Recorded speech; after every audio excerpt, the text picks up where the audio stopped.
इधर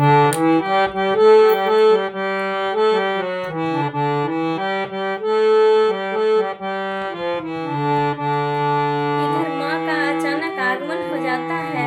तो भक्त लोग कुछ भी तैयारी नहीं करती है और माँ का पता होता है तो जो सजती घरे अंगना सजाए रे देहती हो सजाए रे देहती। माँ अगर पहले से पता होता मुझे तो कुम्हार घर से कलश मंगवा लेती, बहुत सारे फूल माला बनवा लेती और माँ का चरण पखारती। जब हम जानती जब हम जानती कि नव दुर्गा है अंगना सजाए रे देहती हो सजाए रे देहती।